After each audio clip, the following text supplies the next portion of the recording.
A paz de Deus, mais do que vencedor. Eu sou o evangelista Carlos Araújo e estamos aqui no nosso curso regional de teologia online e eu quero dar prosseguimento aqui à nossa aula, às nossas aulas, e a aula de hoje trabalhando com os livros proféticos, aula 2. Teremos 3 vídeos dos livros proféticos, porque abrange uma quantidade muito grande de livros do Antigo Testamento, não é? O último terço de livros do Antigo Testamento, além de ser bastante vasto, como qualquer outro livro da Bíblia, extremamente rico em detalhes, rico em coisas que são importantes. Nós trabalhamos aqui com os resumos para trazer de uma forma panorâmica aquilo que cada livro ele tem a dizer.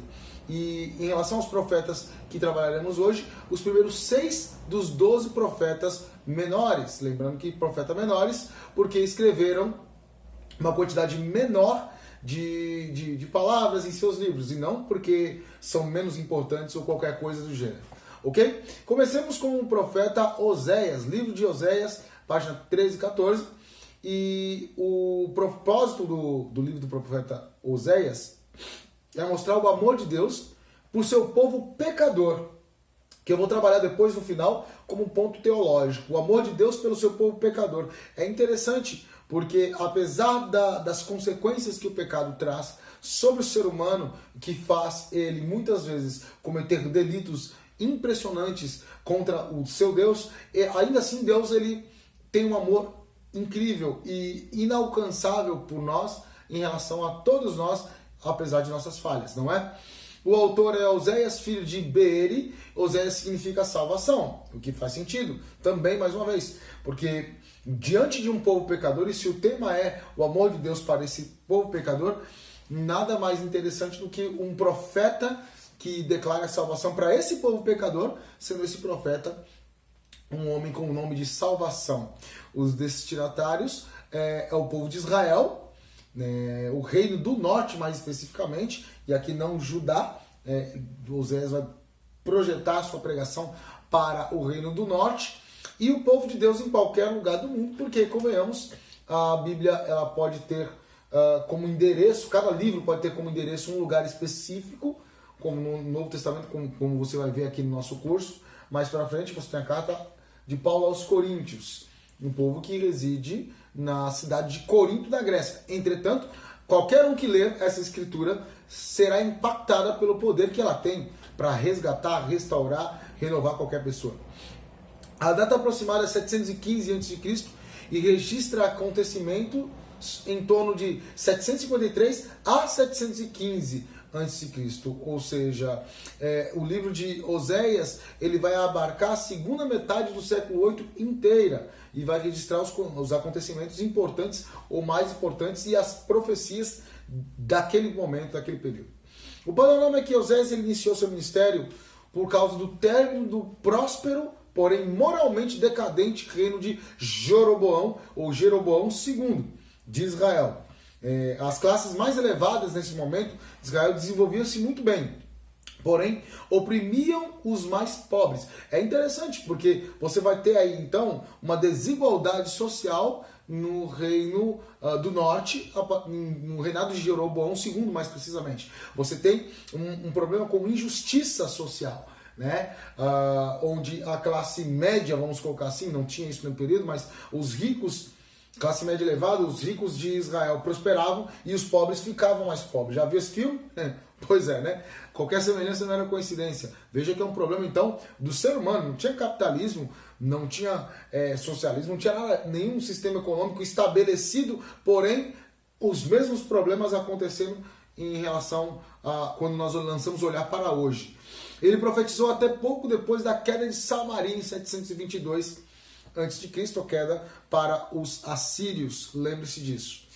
O versículo-chave do livro de Oséias é o versículo 1 do capítulo 3, que diz: E o Senhor me disse, vai outra vez, ama uma mulher, amada de seu amigo, adúltera como o Senhor ama os filhos de Israel, embora eles olhem para outros deuses e amem os bolos de uvas. Repare, aqui Deus vai estar mostrando que ele deseja que o povo de Israel ele tenha a mesma experiência, que Oséias tem a mesma experiência que ele tem em relação ao povo de Israel. Oséias tem que se casar, né, com Gomer, que é uma mulher adúltera, e essa mulher que também vai ter filhos com outros homens, e Oséias tem que tomar ela, vai ser traído por ela, vai voltar, vai tomar ela de novo, porque a intenção é mostrar como o povo de Israel acaba errando contra o seu próprio Deus e acaba sendo adúltero espiritualmente porque vai atrás de outros deuses. Lembre-se que nesse momento o problema da idolatria não tinha sido resolvido em Israel. O problema da idolatria só vai ser resolvido quando Judá e não mais Israel, que se perde misturando-se, as 10 tribos se perdem, misturando-se com os povos do cativeiro assírio, mas o Judá, que vai para o cativeiro babilônico depois, quando voltar, vai conseguir se livrar da idolatria. Então vai demorar ainda um tempo. O povo não está livre da idolatria e faz e adultera espiritualmente, buscando outra religião que não a religião do povo de Israel. As características principais aqui do livro é que Deus é representado, interessante, né? Ele vai trabalhar várias metáforas para mostrar quem é Deus. Deus é apresentado como um esposo, Deus é apresentado como o pai, Deus é apresentado como um leopardo, Deus é apresentado como a ursa, como o orvalho, como a chuva, a traça, entre outras metáforas são usadas. Já Israel é representado como uma esposa, como uma pessoa doente, como as vinhas, né, que produzem a uva, como as próprias uvas, frutas novas, uma oliveira, uma mulher em trabalho de parto. Israel é também um forno, Israel é um orvalho, Israel é uma palha, Israel é uma fumaça, e ainda você pode encontrar outras metáforas, né? A ideia aqui é mostrar que Deus ele vai aparecer para o seu povo, e Deus vai agir, vai falar com o povo de acordo com a necessidade que o povo tem, de acordo com a necessidade de mensagem que o povo precisa ouvir. Deus ordena a Oséias que buscasse uma esposa, revelou-lhe antecipadamente que seria uma esposa fiel. Então Oséias não foi enganado por Deus, Oséias obedeceu a Deus. Imagina Deus chegar para alguém, para você, e propor que você case, se você que não é casado ainda, ou se você não ficar viúvo ou viúva, e você se casar com uma pessoa adúltera, com uma pessoa que não tem pudor, que não tem uma índole positiva. Então, o livro de Oséias é bastante intrigante por conta dessas questões. Depois nós vemos o livro de Joel, nas páginas 14 e 15. O propósito é prevenir Judá a respeito do iminente castigo. Agora, Judá, a tribo do sul, do iminente castigo de Deus como consequência de seus pecados, insistir para que o povo se volte para o Senhor. Amados, pecado tem consequência. Isso é tema da Bíblia inteira. O pecado ele não é uma coisa que Deus não toma o culpado por inocente, e o pecado ele tem consequências. O sangue de Jesus nos purifica, Jesus nos perdoa e o sangue dele nos purifica de todo pecado. Mas se nós insistirmos com o erro, passaremos por consequências, e às vezes mesmo perdoados por Deus, mesmo sendo perdoado por Deus, alguém pode sofrer a consequência social do pecado, porque dependendo do pecado que você cometer, você pode atingir o povo e pessoas, e as consequências podem ser terríveis. O autor é Joel, filho de Petuel, destinatário é o povo de Judá, que é o reino do sul, como foi dito, e o povo de Deus em todo o mundo, como sempre. A data, ele vai ser escrito esse livro, interessante livro, no período em que Joel provavelmente profetizou, isto é, aproximadamente entre 835 a.C. e 796 a.C. Okay? E o que estava acontecendo nesse período? Qual é o contexto? O panorama é que o povo de Judá eles haviam se tornado prósperos e complacentes. Por considerarem a presença de Deus como certa, eles praticavam o pecado do egoísmo e da idolatria. Eles eram egoístas porque só olhavam para si e não estavam preocupados com a nação de Israel, que eram seus irmãos, não estavam preocupados em de repente levar essa mensagem para outros lugares. Não havia abertura para Deus fazer isso. E pior do que isso, eles estavam tão seguros que a presença de Deus era certa no meio deles, que eles não se preocupavam em cometer o pecado da idolatria. Olha só, Às vezes, uma pessoa pode estar tão certa de que Deus vem abençoando, Deus vem derramando graça e bênçãos sobre a vida de alguém, e essa pessoa ela não enxerga que ela pode perder isso pelos erros, e ela faz o quê? Comete pecados. É bom para nós ficarmos espertos, né? Joel preveniu que esse estilo de vida provocaria inevitavelmente o juízo de Deus sobre eles. Pensando no povo de Deus hoje, o juízo de Deus, o julgamento de Deus, ele começa pelo pessoal da casa. Deus vai julgar primeiro nós que somos os da casa. Então precisamos pedir a misericórdia dele, porque somos imperfeitos, e buscarmos a graça de Deus sobre a nossa vida. O versículo principal, o versículo-chave de Joel é o capítulo 12, versículo 12 e 13, que fala: ainda assim, agora mesmo, diz o Senhor, convertei-vos a mim de todo o vosso coração, e com pranto, com choro, e rasgai o vosso coração, e não as vossas vestes, e convertei-vos ao Senhor vosso Deus, porque Ele é misericordioso, e é compassivo, e tardio em irar-se, e grande em beneficência, e se arrepende do mal. Olha só, então um versículo que traz esperança para qualquer um que lê: converta-se. Olha o que Deus está falando para você: se converta, povo de Israel, se converta, mude o seu coração, transforme seu coração em tristeza, chore pelas suas misérias. Como é importante, meu irmão, minha irmã, chorar pelos nossos pecados, pelos nossos erros, pelas nossas falhas, por aquilo que nós estamos cometendo de errado. É importante eu ter a consciência de Cristo em mim e entender que o Espírito Santo ele está me convencendo do pecado, então eu preciso me entristecer no mínimo. Ainda que não role lágrimas aqui no canto do seu rosto, porque isso sozinho por si não importa, mas que a misericórdia de Deus constranja e o amor de Deus nos constrange e nós possamos nos arrepender sempre. E o povo de Israel não fez isso. O povo de Judá, nesse caso aqui, não fez isso. A nação de Israel, mas o povo de Judá não fez isso nesse momento. E Joel vai profetizar e apontar para o castigo que viria sobre ele. A pessoa-chave aqui é Joel e o povo de Judá. O lugar-chave é Jerusalém. E à medida que você vai lendo o livro de Joel, você pode procurar captar essa visão do poder e da soberania de Deus, né? E de que forma esse poder e essa soberania se manifesta? Sobre o supremo julgamento dele sobre o pecado. Deus julga e ele consegue captar e trazer a sua lei exercida na prática contra o pecado. O melhor a fazer então é seguir e obedecer e adorar somente a Deus como nosso soberano e Senhor. Com certeza esse é o principal. Depois disso nós vemos o terceiro profeta menor aqui, na página 15 e 16, o profeta Amós. Amós ele é um vaqueiro. Amós trabalha com ovelhas. Amós é um pastor. Amós é um campestre. É uma pessoa simples, não letrada, não estudada. Não é um profeta profissional, vamos colocar assim. Não é um profeta de nenhuma escola profética de Israel. O propósito desse livro é anunciar o juízo de Deus sobre Israel. O reino do norte, por sua complacência também, idolatria e opressão aos pobres. Então, também o reino do norte tem essa mesma característica de: olha, Deus está conosco e Deus não vai nos abandonar. Esquecem as palavras que estão lá na lei, né? E depois repetidas em Deuteronômio por Moisés, e acabam ignorando que tinha consequência. E a idolatria, que é tema presente, que é o que vai fazer tanto o reino do norte quanto o reino do sul cair, e a opressão aos pobres, mais uma vez aparece aqui.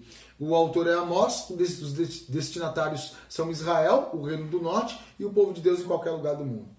A data é provavelmente durante os reinados de Jeroboão II, então ele é contemporâneo, né, de Joel, de Israel, e Uzias e Azarias de Judá, aproximadamente em 360 e 350 a.C., período de 10 anos mais ou menos. O que está acontecendo nesse momento, nesse contexto do livro do vaqueiro Amós, o vaqueiro profeta Amós? O opulento povo de Israel ele gozava de paz e prosperidade, estava tudo bem, né? Estava tudo legal, Deus estava abençoando, as pessoas estavam muito, porém, complacentes e oprimiam os pobres. Então, mais uma vez, o povo não tinha misericórdia dos pobres, a ponto de vender aqueles que eram mais pobres. Haviam artimanhas para vender para que quem era mais pobre, porque na antiguidade funcionava da seguinte forma a escravidão. Se você tinha... você não tinha dinheiro, você pedia emprestado. Se você não tivesse para pagar, ou você daria um filho seu para ser escravo, ou se você não tivesse mais filhos para dar, porque você já deu todos, você mesmo se tornaria escravo, sua esposa, etc. Ou quando você perdia uma guerra e você se tornava escravo de quem venceu. No caso de Israel, que não estavam guerreando entre si mesmos, era mais por conta de dívida. Os pobres acabavam se tornando escravos. E quando se tornavam escravos, viravam moeda de troca e eram vendidos para conseguir riquezas aí por algumas pessoas. O próprio povo de Israel fazendo isso. Entretanto, a nação de Israel seria em breve conquistada pela Síria e os ricos transformados em exilados. Olha a lição que nós tiramos aqui. Então, com a mesma medida que aquilo que Jesus falou no Novo Testamento se cumpriu já aqui. Com a mesma medida que eles fizeram, julgaram, subjugaram os pobres, foram julgados também, foram tomados como escravos, e aqueles que viviam de forma próspera e completamente abençoadas acabaram se tornando pessoas miseráveis, escravos sem nenhum tipo de direito, sem liberdade, de forma muito terrível. O versículo-chave é o capítulo 5, versículo 24, que diz: antes corra o juízo como as águas e a justiça como um ribeiro perene. Corra o juízo como as águas e a justiça como um ribeiro, ou seja, a justiça será cumprida. Às vezes nós olhamos para o mundo que vivemos tão corrupto, um país como o Brasil, então, afogado em extrema corrupção, mas Deus, que é justo juiz, ele virá com a sua justiça e cumprirá aquilo que está determinado nas Escrituras, na palavra dele, como os profetas falaram e deixaram registrados aqui. A pessoa-chave aqui é Amós, as pessoas-chaves Amós, Amazias e Jeroboão II. O lugar-chave é Betel e Samaria também. As características particulares do livro de Amós, nós temos que ele vai empregar metáforas admiráveis extraídas de uma experiência como pastor e agricultor, que é aquele lance de ser campestre, não é? Uma carroça carregada, vai trabalhar como metáfora, um leão rugindo, uma ovelha mutilada, vacas gordas e o cesto de frutos maduros, representando os momentos de abundância, representando os momentos de bonança, representando Deus falando fortemente com o povo, representando o povo se separando para viver entre dois caminhos. Então, assim, algo bastante tocante a história aqui de Amós para nós aprendermos. Depois nós temos o quarto livro, Profeta Menor, de hoje, que é o livro de Obadias. Obadias, na página 17 e 18, vai trabalhar, é um livro pequeníssimo, né? O nome de Abadias, ou Obadias, quer dizer servo de Javé, servo do Senhor Jeová, servo de Deus. E temos o mais breve escrito do Antigo Testamento aqui. Apenas 21 versículos em um capítulo. Então é muito pequenininho. A mensagem, basicamente, a gente consegue resumir rapidamente, dirigida contra os edomitas, ou idumeus, e esses edomitas, né? O povo de Edom. Edom é a referência, é o povo descendente de Esaú, irmão de Jacó, e a expressão edomita vem de Edom. Edom significa vermelho, e vermelho era por conta do episódio das lentilhas, onde Esaú vende para Jacó a sua primogenitura por um prato de lentilhas. Vocês devem lembrar disso. Então a mensagem dirigida aos edomitas tem alguns aspectos aqui. Primeiro é o orgulho e a ousada confiança que depositam na posição geográfica. Os edomitas estavam meio que protegidos geograficamente por montanhas e acreditavam que isso impediria eles serem invadidos e serem tomados e serem destruídos, coisa que aconteceu futuramente. A segunda mensagem é a sua cumplicidade e alegria feroz quando da desgraça dos hebreus. Os edomitas, que eram povos irmãos, porque Esaú era irmão de Jacó, eram cúmplices dos povos que invadiam, né, os hebreus, tanto a tribo do norte quanto a tribo do sul, e eles se regozijavam quando isso acontecia, tinham felicidade, alegria, porque os seus irmãos estavam enfraquecendo enquanto eles estavam bem. E finalmente uma palavra profética contra o castigo até o aniquilamento, em contraste com a restauração de Israel. Então, Edom seria destruído e aniquilado praticamente para sempre, nunca mais seria uma nação como era antes, Diferente de Israel, que foi destruída de certa forma, mas foi, na verdade, abatida para poder se levantar e ressuscitar como povo. A época aproximada em que o autor viveu, escreveu, foi na primeira metade do século 7 a.C. O nosso quinto livro aqui é o livro de Jonas, famoso livro do profeta Jonas, um dos mais famosos, sem dúvida alguma, do Antigo Testamento, na página 18 e 19. O propósito do livro de Jonas é mostrar a extensão da graça de Deus. A mensagem de salvação é para toda a humanidade. E é interessante, né? Porque existem linhas teológicas, que eu não vou tratar delas aqui agora, que entendem que apenas uns poucos escolhidos, que Jesus morreu por apenas alguns poucos escolhidos. Embora existam versículos que pareçam demonstrar isso, existem outros versículos que combinam muito mais com o caráter amoroso de Deus, que dizem que Deus ele abrange todas as nações. E o livro de Jonas é isso. É o livro da misericórdia de Deus. Deus vai até a nação terrível, que é a nação assíria, na capital dos assírios, que era o povo que levaria Israel para o cativeiro, e Deus salva esse povo, né?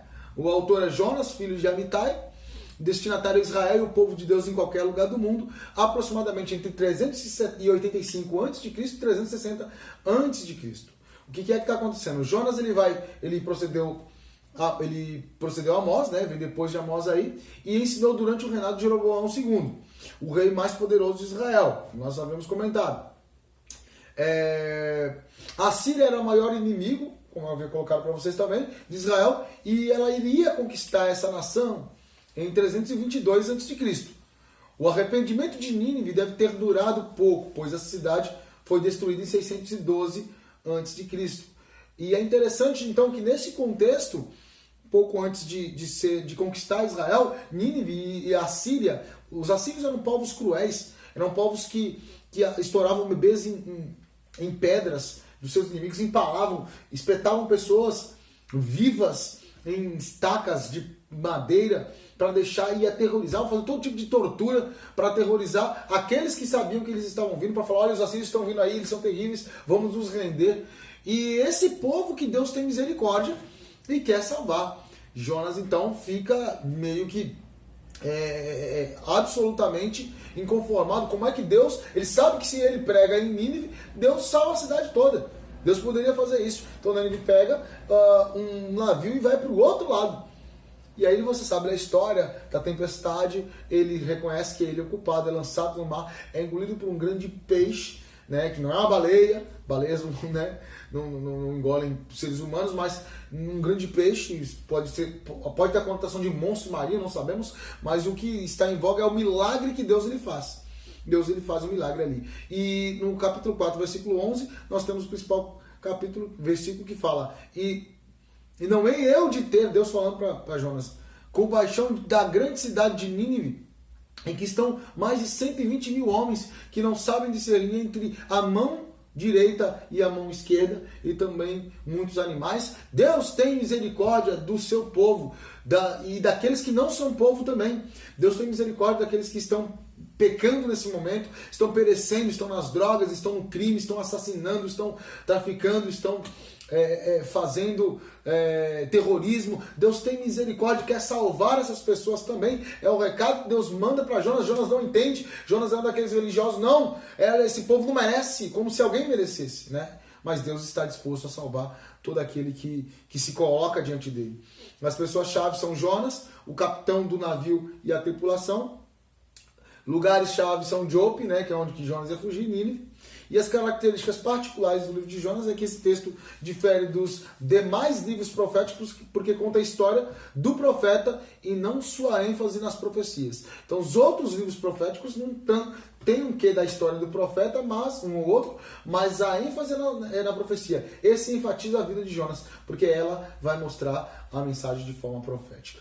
E finalmente o último profeta menor desse primeiro grupo de 6, que nós vamos estudar, é o livro de Miqueias, do profeta Miqueias, página 20 e 21 vai falar isso. O propósito do livro de Miqueias é prevenir o povo de Deus de que o juízo está próximo e oferecer perdão a todos aqueles que se arrependerem. Combina demais com o nosso período, né? João, O apóstolo João vai escrever em uma das cartas, olha, porque já é a última hora.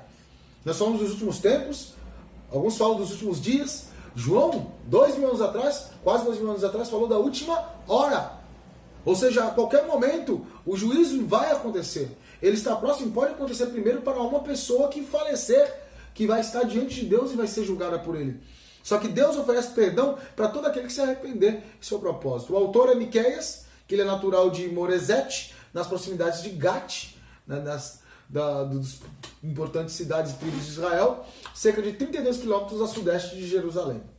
O destinatário é o povo de Israel, o Reino do Norte, mais uma vez, e também o de Judá, Reino do Sul, adereçado aos dois povos. Então, a data provavelmente durante o reinado de Jotão, Acás e Ezequias, entre 742 a.C. e 687 a.C. Qual é o panorama? A situação política está descrita em 2 Reis e 15 ao 20, 2 Crônicas 26, né? Até o 30, Miqueias era contemporâneo de Isaías e Oséias, ou seja, muito próximo. Ele parte desde aquele período em que o Reino do Norte é levado para cativeiro e nas proximidades da ida do Reino do Sul também para o cativeiro. Okay? Ou seja, é o pior momento de Israel, é o panorama do profeta Miqueias. O versículo-chave é o capítulo 6, versículo 8, que diz: Ele te declarou, ó homem, o que é bom, e que é o que o Senhor pede de ti, senão que pratiques a justiça, e ames a beneficência, e andes humildemente com o teu Deus. Então, Deus mostra o que é bom para todos os homens, e pede aqui, enfatiza 3 coisas: justiça, o amor ao que é bom, a beneficência, né? E a humildade diante de Deus. Lembrando que humildade tem a ver com reconhecer a própria condição e aí, como somos seres humanos, a própria fraqueza. A pessoa-chave é o povo de Samaria e Jerusalém. E os lugares chaves são Samaria, Jerusalém e Belém, né? Características particulares, para nós finalizarmos aqui. Esse é um belo exemplo de poesia clássica hebraica, né? Então é um livro que é profético, mas que tem um belo tom de poesia. Eles têm 3 partes e cada uma delas começa com ouvir ou prestai atenção e termina com uma bela promessa. Então, ouvir ou prestai atenção, como diz lá em Apocalipse, né? Aquele que tem ouvido, ouça o que o Espírito diz à igreja, e no período de Miqueias, aquele que tinha ouvido deveria ouvir o que o Espírito, utilizando o profeta, dizia às nações de Israel e de Judá.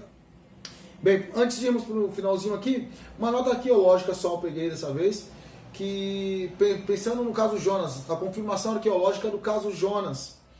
Ao que saibamos, não há registro do arrependimento dos ninivitas nas inscrições assírias. Então, nós temos lá a Nínive, a principal cidade da Síria. Jonas pregou lá, a Bíblia fala que todo mundo se arrependeu, colocaram até os animais para jejuar, olha que coisa. Mas nós não temos esses registros, uma coisa tão importante assim, pelo menos não achamos, né, nos registros assírios.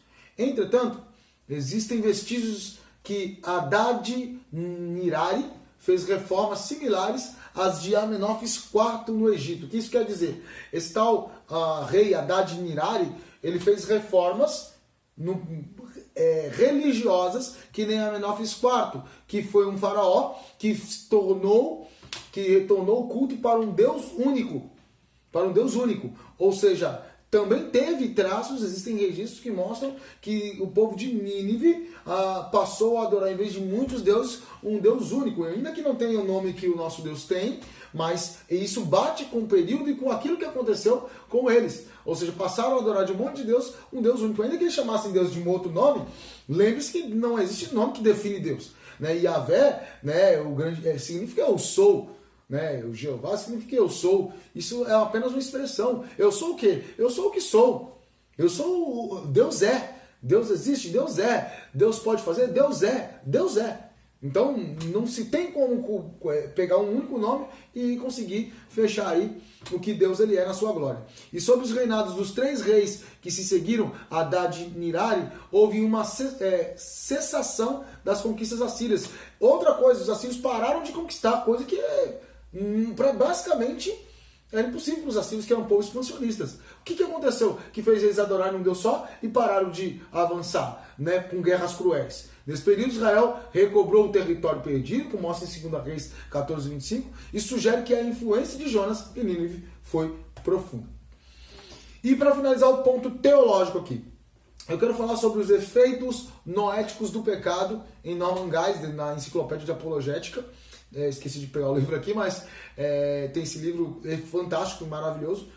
E efeitos noéticos do pecado, o que é isso? Bem, quando a gente fala de efeito noético do pecado, fala que o efeito noético o pecado corrompeu tanto a mente humana que não é possível que a humanidade caída entenda a revelação de Deus adequadamente, nem raciocine corretamente. O efeito noético vai dizer que não é possível que um ser humano ele consiga pensar e se arrepender dos seus pecados, conseguir alcançar a graça de Deus.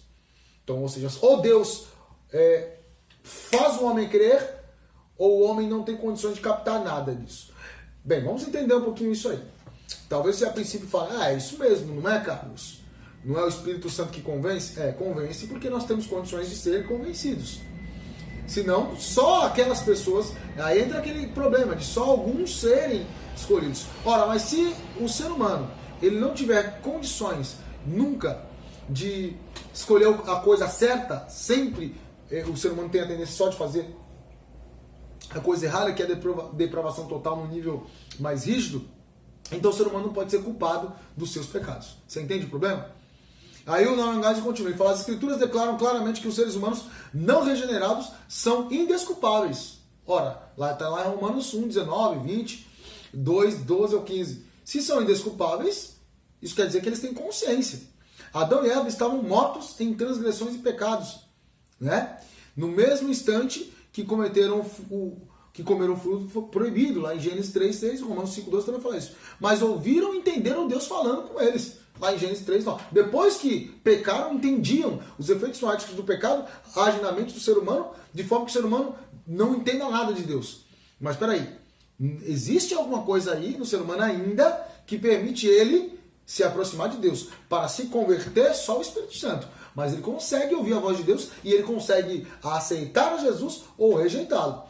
O pecado, aí continuando aqui o último trecho, o pecado afeta toda a pessoa, mente, emoções e vontade. Os seres humanos são radicalmente depravados em sua existência.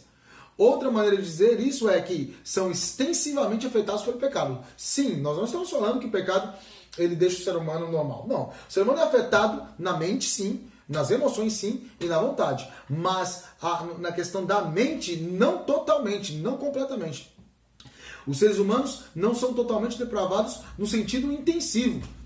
O que o pecado não destrói é a imagem de Deus no ser humano, né? A imagem de Deus é obscurecida, mas não apagada. Ou seja, o ser humano, ele ainda carrega, cada ser humano, mesmo aqueles que estão mortos dos pecados, ainda carregam o quê da imagem de Deus. E esse quê da imagem de Deus faz com que o ser humano ele consiga fazer bondades, desenvolver coisas boas.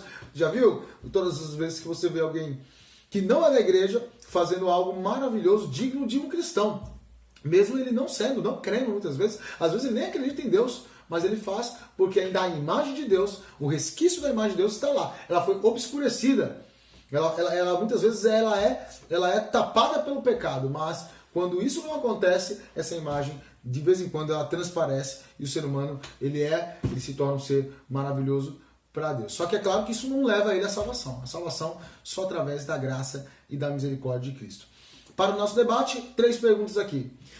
Primeira, pensando no caso de Oséias, por que Deus pede coisas que parecem loucas a alguns de seus servos? Porque Deus pede coisas que parecem loucas a alguns de seus servos. Segunda pergunta. Amós era um leigo, porém um grande profeta.